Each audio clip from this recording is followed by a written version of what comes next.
guys, today I'm going to be doing a review on the Freecom USB card. Now this little USB card, you may not realise, but it's actually a memory stick. Just the same as any ordinary memory stick you get. Apart from one difference you might notice. It is extremely thin. It is in fact the world's thinnest USB stick. So pretty cool if you ask me. Now you may think, how on earth does that connect if it's so thin, but it actually connects into the middle of the USB slot. It doesn't take up the whole USB slot, just slots in the middle. Which I'll talk about that later in the video. So yeah, let's get started. Now the price is very similar to many other USB memory sticks. You get a 2GB size, a 4GB size, an 8GB size and a 16GB size. The 2GB one costs £8 off Amazon, or €19. The 4GB one costs £9 or €24. The 8GB one costs £16 or €39. And for the 16GB one, I couldn't actually find a link that wasn't ridiculously priced in UK, but it's €69. The practicality of this USB stick is very good because it fits very well inside a wallet. And as you can see here, it just fits perfectly inside a credit card slot. There we go. And I'll compare it to the size of a credit card. It's actually a gift card, but it's the same size as a credit card. And here you can compare it width by width. It is pretty much identical size wise. Even width wise, it's pretty much the same. It is pretty much designed to be a credit card, apart from its USB stick. So practicality wise, it's very good. If you're going into the office, or if you're just, going about the place and you want to take a USB stick with you, this is a very, very practical, very good method of carrying your data around with you. Now, the durability is very impressive. I mean, I've passed it about to my friends various times. It's dropped on the floor. I once even stood on it, but it survived perfectly fine. No scratches, nothing.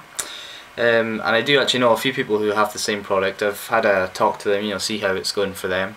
And one of them actually said they accidentally dropped it in a cup of coffee in the office, and they took it out, dried it up, still worked. So you have to admit, that's pretty impressive. Obviously I wouldn't recommend you buy this and put it in a cup of coffee expecting it to survive, but durability wise it does seem to be doing very well.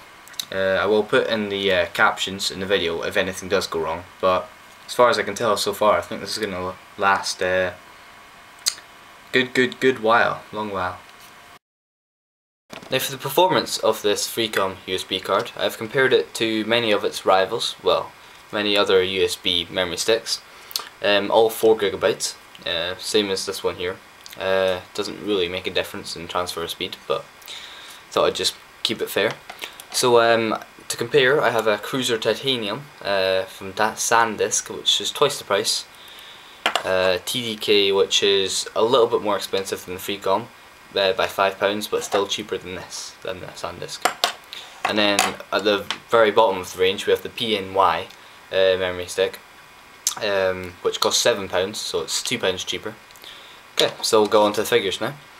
Transferring a 700 megabyte file, which is a film, the Freecom averaged a 7 megabyte per second transfer speed, and the time it took was 138.8 seconds. Now the Sandisk, which is twice the price, quite surprisingly had twice the transfer speed, so it was averaging 14 megabytes per second, and it managed to transfer it in 51.7 seconds. So it was a good 40 seconds, 50 seconds quicker than the Freecom, but you are paying twice the price, so twice the price, twice the performance. Now for the TDK, which is £15 for 4GB, the transfer speed, obviously it's £5 more expensive, so it was better. It averages 8.5 to 9 megabytes per second, sorry, which gave a transfer time of 1 minute 20. So 30 seconds, 20 seconds quicker than the USB card, but obviously it's £5 more expensive. And now the PNY, which is at the bottom of the range, the budget one, considering it costs £7, so it's £2 cheaper than the USB card. It managed a transfer time pretty rubbish of 5 megabytes per second, the average speed, and the time took 2 minutes 23.8 seconds. So that's almost a minute slower than this, and considering this is only £2 more expensive and a lot more portable, I really don't see the point in buying this anymore.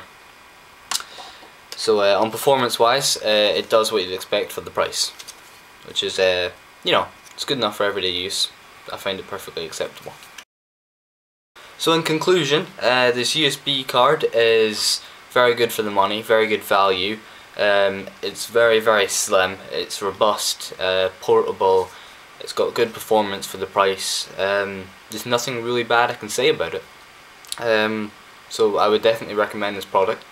I will include some links in the description below of where to buy it. But thanks for watching.